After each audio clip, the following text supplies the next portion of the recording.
Alam nyo ba na may mga hidden features pala ang ating Android, baka hindi po natin ginagamit or hindi pa po natin natatry. I-swipe lang po natin pa down. Yung pong iba, swipe up. Sa akin po i-swipe down. Makikita nyo pa po dito na marami pa ako ditong mga tools na pwede ko pong gamitin. Click nyo po itong 3 dots. Click Edit Tiles. Ito pong mga nakakulay red. Ito po yung nakalagay sa aking phone, sa screen ng aking phone, once na sino-wipe down ko. At ito po mga, meron dito mga plus sign, pwede ko pa siyang i-add dito sa taas. Halimbawa guys, gusto ko pong maglagay ng vibration, itap ko lang itong plus sign para mapunta siya dito guys sa taas. Or ma-add siya once na nagsiswipe down ako sa aking phone. Swipe down natin. Naka-screen recording ako guys. Yung po kasing iba, wala raw silang screen recording. I-check nyo po sa inyong phone, baka nakatago lang yan. At meron pala yung phone nyo ng screen recording para hindi na po kayo mag-install ng application sa inyong mga phone. Kasi halos karamihan ngayon guys, meron tayong screen recording, naka-hide lang yan sa ating phone. I-explore nyo guys yung phone nyo kasi marami talaga ditong mga tools na pwede po nating magamit.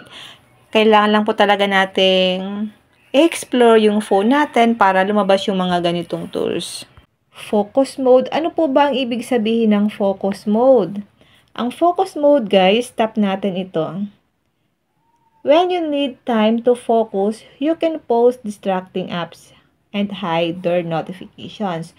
So, ang ibig sabihin nito guys, once na ayaw mong ma-distract sa ginagawa mo, halimbawa nag-games ka o kaya nag-online seller ka sa inyong TikTok, once na ayaw nyo pong maka-receive ng mga notifications galing sa ibang applications, pwede nyo pong gamitin itong focus mode para makafocus po kayo sa ginagawa nyo. Paano po ba ito sinaset up? Kailangan mo lang po dito mamili ng mga applications na ayaw nyo pong maka-receive ng mga notifications na manggagaling sa isang app. Halimbawa guys, piliin natin itong Messenger, Facebook, ganyan. Lalagyan nyo lang po ng check, yung checkbox para ma-post po siya or hindi po kayo maka-receive ng mga notifications na manggagaling dito sa mga apps na to. Guys, pwede po kayo ditong mamili. And then, click natin ang set schedule. Mag-set po kayo ng schedule kung anong oras po ba mag-uumpisa ang inyong pag-focus mode. Halimbawa guys, mag-uumpisa yung aking online seller alas 10, ganyan. Isi-set ko na yun hanggang sa matapos para hindi ako maka-receive or para hindi po ako ma-distract ng ibang mga applications na nagpapadala sa akin ng mga notifications. Ganyan po ang gagawin nyo ha. I-set nyo po, ilagay nyo lang dito kung anong start, ganyan, 8. Click nyo yung okay, then end. Anong oras po ba matatapos yung pag-online seller nyo o kaya yung pag-online sell nyo. Halimbawa, 8 hanggang 12. Then, click nyo guys yung okay. Then, click natin ang set. Ganun lang po ang gagawin nyo guys. Makikita nyo po yan sa inyong mga phone na kahit po magpadala ng notification sa inyo yung mga napili nyong applications dito, hindi mo po yan marireceive or mapopost po yan. Okay?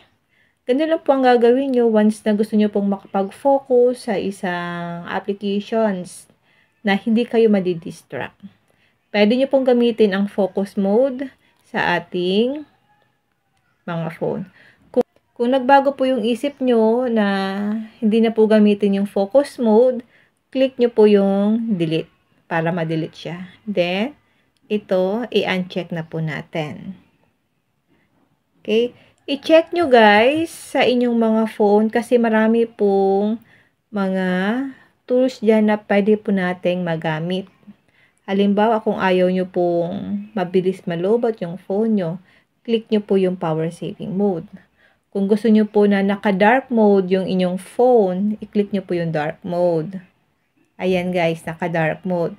Dahil nagtuturo ako, kailangan po naka-light mode yung aking phone. Yun lang guys, sana po may natutunan kayo sa aking video. Kung hindi pa po kayo nakafollow sa aking Facebook page, pwede niyo po akong i-follow. Nagtuturo po ako ng mga tips and tricks, tutorial video. Follow niyo po ako, Positive Minded, sa aking YouTube channel, RQ Willow, para lagi kang updated sa lahat ng tips at video tutorial na ina-upload ko. Mag-comment lang po kayo sa comment section kung may mga tanong kayo. And now, thank you for watching. God bless you all.